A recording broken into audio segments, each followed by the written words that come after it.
Pemirsa, terima kasih pian masih bersama kami. Berita selanjutnya, Mahabarakan. DPD PAN Banjarmasin menggelar rapat kerja daerah 2 di Hotel Ratan Inn Banjarmasin. Rakerda ini kada hanya untuk memenangkan PAN Banjarmasin, namun untuk menjaring ngaran bakal calon presiden pada kontestasi pemilu 2024 nanti. DPD PAN Banjarmasin menggelar rapat kerja daerah 2 di Hotel Ratan Inn Banjarmasin Jelang Kamarian Jumat 17 Juni 2022.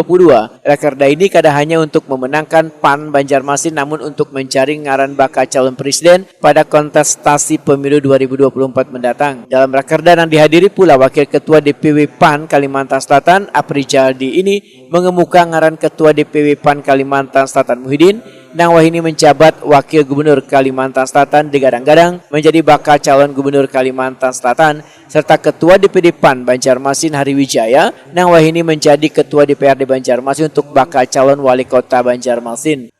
Mudah-mudahan kegiatan ini dapat bermanfaat bagi kita semua dan tujuan kita bersama-sama itu satu, memenangkan PAN Kota Banjarmasin.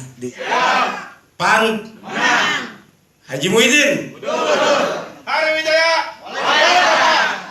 Ketua DPD PAN Banjarmasin Hari Wijaya, Wahitakuni Prima TV memedahkan rakerda DPD PAN Banjarmasin ini untuk menjalin silaturahmi, solidaritas, membangun kekuatan serta menyiapkan strategi politik untuk memenangkan pemilu 2024 mendatang.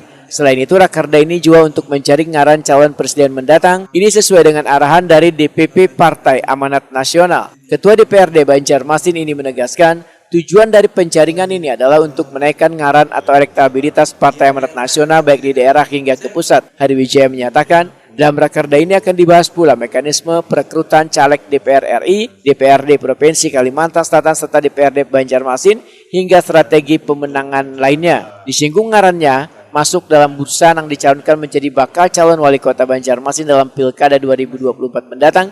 Hari Wijaya menyatakan siap menjalankan perintah partai. Gubernur belum ada secara instruksi dari DPP.